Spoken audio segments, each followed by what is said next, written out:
On the distant planet of Azura, a group of aliens known as the Quarrens faced a crisis. Their beautiful world, once flourishing with vibrant life, was now under threat from a menacing force. The Skrelans, a race of brutal conquerors. The Quarrens spent their lives in harmony with nature, but when the Skrelans invaded, they knew they had to act quickly. The leader of the Quarrens, Elder Ferris, gathered the council in the Grand Hall. "We must seek help," he said, his voice steady but filled with worry. "The Skrelans will destroy us if we do not find allies." The council members nodded, their worry clear. They had heard tales of humans from far away, known for their bravery and strength, yet also feared for their savage nature. Still, desperate times call for desperate measures. Meanwhile, on Earth, in the bustling city of New York, a group of humans was preparing for their next adventure in space. Among them was Captain Jenna Thorne, a skilled pilot known for her fearless nature. Her crew consisted of Miko, a quirky engineer, Sam, a brave medic, and Leo, a tactician with a sharp mind. They had been exploring the stars for years, and Jenna's dream was to find new world to protect. One day, as they were monitoring galactic signals, they picked up a message from Azura. It was strange, filled with alien sounds, but clear enough to convey their urgent plea for help. "They are in danger," Leo stated, his brow furrowed as he analyzed the signal. "We need to respond." The rest of the crew agreed. If someone was in trouble, it was their duty to lend a hand. Captain Jenna sent a reply, introducing themselves as humans and promising assistance. Hours later, they received a response inviting them to Azura. After preparing their ship, the crew set off, excitement and nervousness buzzing through them. When they arrived at Azura, the crew was welcomed by Elder Ferris and a group of Quarrens. The Quarrens were tall with vibrant blue skin and bioluminescent markings. Jenna was amazed by the beauty of their world, with lush forests and sparkling rivers. "Thank you for coming," Elder Ferris said, gratitude shining in his eyes. "We have much to discuss." As they spoke, the crew learned that the Skrelans were a ruthless species, known for taking what did not belong to them. They were on the verge of invading Azura, and the Quarrens did not have enough warriors to fight back. Jenna and her crew listened carefully. "We must stand together," she said, filled with determination. "We cannot let them take your home." In the days that followed, the humans and Quarrens trained side by side. Miko showed the Quarrens how to use technology to their advantage. Meanwhile, Sam tended to the Quarrens' injuries, building trust and forming bonds. The Quarrens, in turn, taught the humans about their natural tactics and the terrain they would be fighting on. As the days passed, they learned from each other and forged a strong alliance. However, tension grew as the Skrelans approached. Jenna stood on a cliff with Elder Ferris, gazing at the horizon. "What if we are not ready?" she asked, doubt creeping in. Elder Ferris placed a hand on her shoulder. "Courage is not the absence of fear. It is the decision to fight for what is right." Jenna nodded, feeling the weight of responsibility on her shoulders. Finally, the day of battle arrived. The sun rose over Azura, painting the sky with shades of orange and pink. Jenna, wearing an armored suit, called her crew into a huddle. "We are here to protect this planet and its people. We fight not just for survival, but for the hope of a brighter future." The crew nodded, sharing a moment of unity. As the Skrelans approached, a dark swarm of ships filled the sky. They were intimidating, covered in armor, and eager for conquest. The humans and Quarrens took their positions, ready to defend. The battle began with a deafening roar. The two sides clashed in the skies above Azura, lasers flashing and explosions shaking the ground. Jenna piloted their ship with skill, dodging enemy fire, while Miko worked on the ship's weapon systems. "We need to take out their command ship," she yelled, her heart racing. Leo calculated the best approach, while Sam tended to the wounded in their ship, making sure everyone was able to fight. The Alliance worked together, using their combined strengths to outmaneuver the Skrelans. The Quarrens used their knowledge of the land to set up traps and ambushes. Elder Ferris fought valiantly alongside Jenna, his courage inspiring many. But the Skrelans were relentless. In the chaos, Jenna spotted their command ship, larger and more heavily armed than the others. "We have to intercept it," she declared. With a determined nod, the crew turned their ship towards the command ship, ready to risk everything.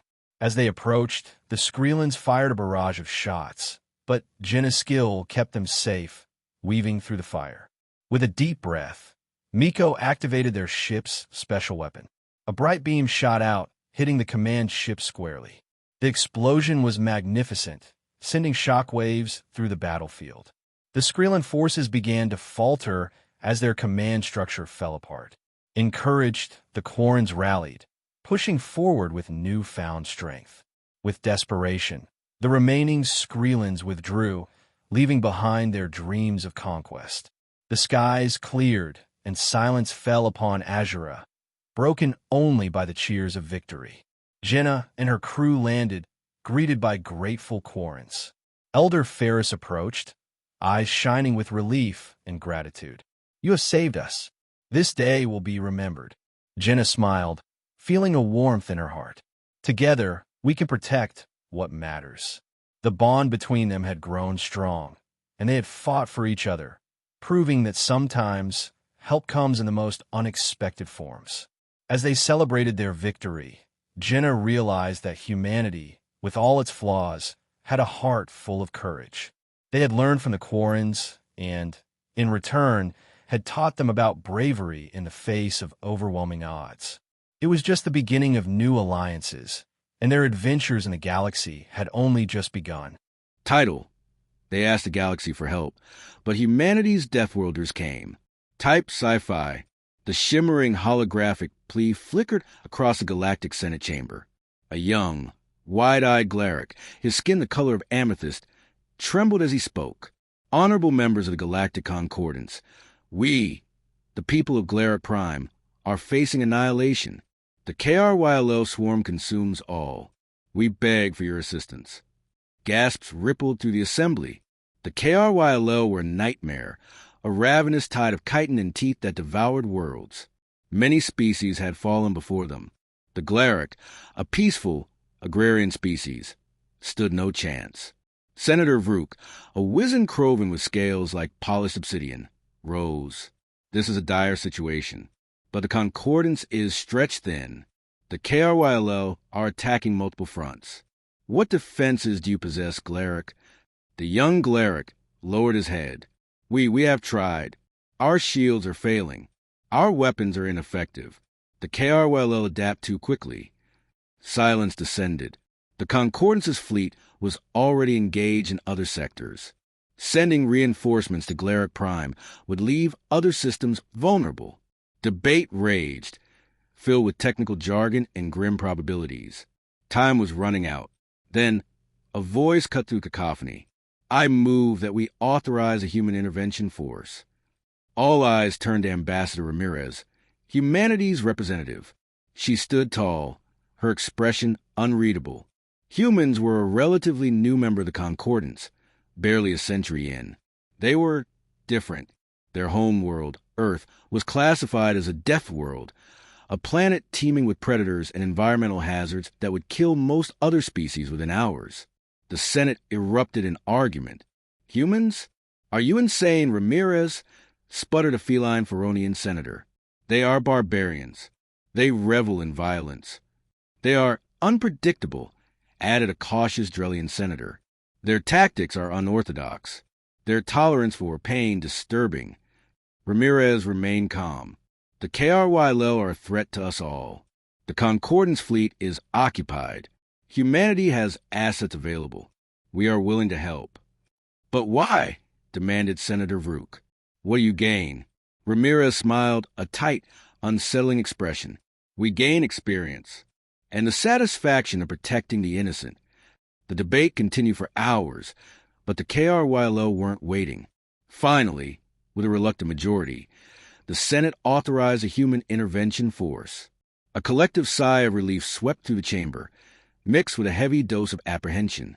On the bridge of the UNSC Everest, Captain Eva Rostova watched the holographic projection of Galactic Prime.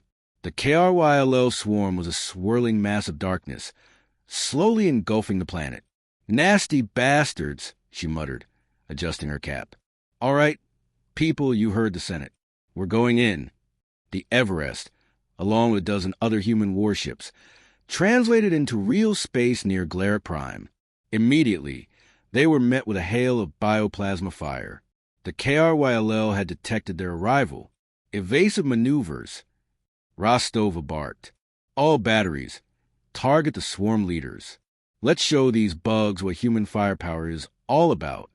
The human ships danced through the void, unleashing a torrent of railgun rounds, missiles, and laser fire. The KRYLL swarm, accustomed to overwhelming their prey, was taken aback by the ferocity of the human attack. But they were relentless. On the ground, Sergeant Marcus Cole led a squad of Marines through the ruins of a Galactic city. The air was thick with the stench of decay and the skittering of KRYLL mandibles. Keep your eyes peeled, people, Cole shouted over the comms. These bastards like to ambush. They moved through the rubble, their pulse rifles raised. The Galactic civilians were huddled in shelters, their faces etched with fear. Cole felt a surge of anger. These people didn't deserve this. Suddenly, a KRYLL warrior, a hulking monstrosity with razor-sharp claws, burst from the shadows. It lunged at Cole, its mandibles snapping. Cole reacted instantly. He sidestepped the attack and unloaded a burst of fire into the KRYLL's face. The creature staggered back, its chitinous armor cracking. Cole didn't stop firing until the KRYLL collapsed in a heap. "Contact!" yelled Private Jones. Multiple hostiles inbound. The Marines formed a defensive perimeter, bracing themselves for the onslaught. The KRYLL swarmed towards them, a tide of teeth and claws. The Marines fought with grim determination, their weapons blazing. The battle raged for days. The humans were outnumbered, outgunned, but they refused to yield. They used guerrilla tactics, ambushes, and traps to whittle down the KRYLL numbers. They fought with a ferocity that shocked the Galactic and even impressed the KRYLL. Rostova, on the Everest, coordinated the orbital strikes, targeting the KRYLL hives and disrupting their supply lines. She pushed her crew to their limits, demanding every ounce of performance. "We can't let these bugs win," she told them. "We have a responsibility. And besides," she added with a grin, "I hate bugs." Slowly, painstakingly, the tide began to turn. The human tactics were working. The KRYLL were losing ground. On the ground, Cole and his Marines fought their way to the main KRYLL hive. It was a massive structure, pulsating with organic energy. "This is it, people," Cole said. "This is where we end it." They stormed the hive, their weapons blazing. The KRYLL fought fiercely, but they were no match for the humans' relentless aggression. Cole reached the central chamber, where the KRYLL queen, a grotesque, bloated creature, lay pulsating.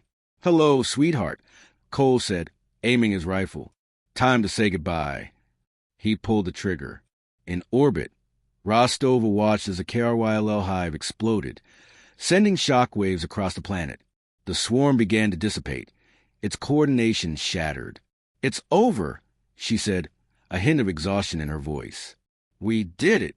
On Galactic Prime, the civilians emerged from their shelters, their faces filled with awe and gratitude. They had been saved by the Deathworlders. Ambassador Ramirez stood before the Galactic Senate, a smug expression on her face. "As you can see," she said, "humanity is a valuable asset to the Concordance." Senator Vrook looked at her, his obsidian eyes filled with a mixture of respect and unease. "Perhaps," he said slowly, "but I still don't understand. Why did you do it?" Ramirez smiled. "We did it because it was the right thing to do. And because," she added, her voice dropping to a whisper, "we enjoy a good fight." The Senate chamber was silent. They had asked the galaxy for help, and the galaxy had sent them humanity. They had gotten more than they bargained for. In a distant future, humanity had spread across the stars. Earth was just one of many planets inhabited by people. However, the human colonies were often at risk from dangers in the universe. Among these were the Thraxis, a powerful alien species that had warred with many civilizations. They were fierce and merciless, often overwhelming entire worlds with their strength and technology. On one such colony, known as New Haven, the people lived in fear of the Thraxus invasion. The colony was surrounded by a lush green forest and clear blue skies, but danger lurked beyond the trees. As the sun set on New Haven, Mayor Alara gathered the colony's leaders in the town hall. The room buzzed with tension, and everyone knew they had to find a way to protect their home. "We cannot handle the Thraxus alone," Alara said, her voice steady but worried. "We need help. We must ask the Galactic Council." The others nodded, understanding the urgency. Among those present was Marcus, a young man known for his quick thinking and courage. "We should reach out to the galaxy," he suggested. "But what if we summon someone who can't help?" Alara thought for a moment and said, "We can't afford to be picky. We need to be bold and ask for every kind of help we can get."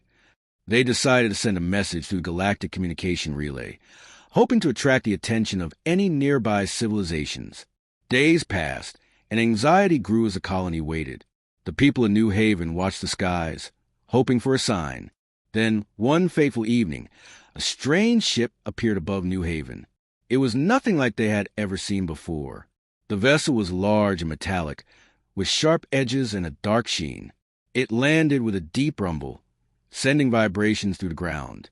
The townspeople gathered outside, fear and excitement dancing in their hearts. The door of the ship opened, and 4 figures emerged. They were tall and rugged, with strange markings on their skin and bright eyes that scanned the crowd. Alara stepped forward, her hands raised in peace. "Welcome," she called out. "We asked for help against the Thraxus." One of the newcomers stepped forward.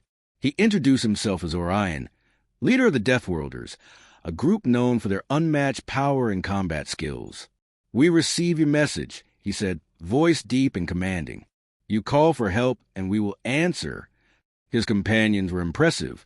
Drix, tall and muscular, with a fierce personality. Zara, tactical and sharp-minded, with a keen eye for detail. And Jax, small but agile, renowned for his clever strategies.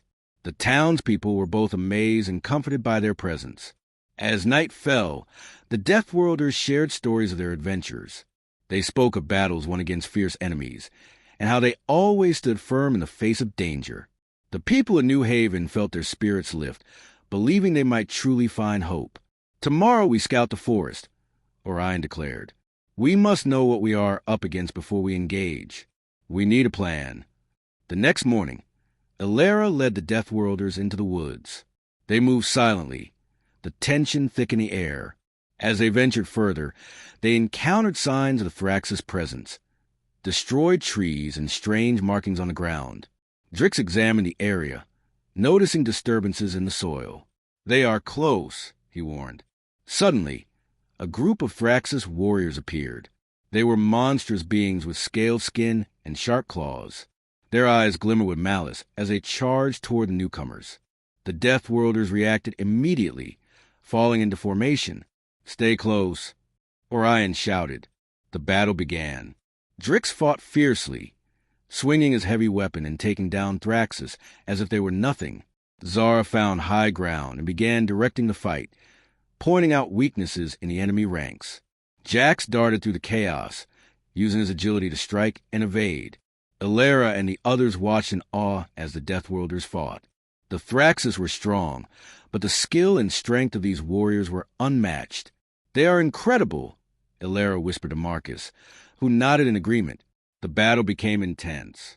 Just when it seemed the Deathworlders had gained the upper hand, more Thraxus arrived, pouring out of the forest like an angry tide. Alara felt panic rise in her chest.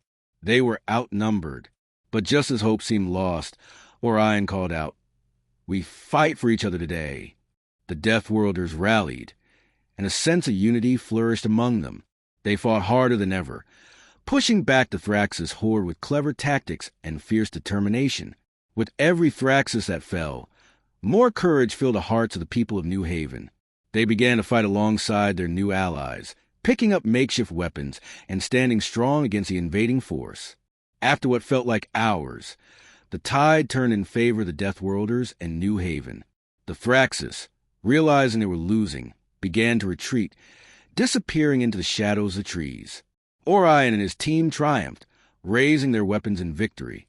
As they regrouped, Elara stepped forward, gratitude shining in her eyes. "Thank you," she said, her voice filled with emotion. "You saved us." Orion nodded. "You showed great strength and courage. Together, we can overcome any challenge."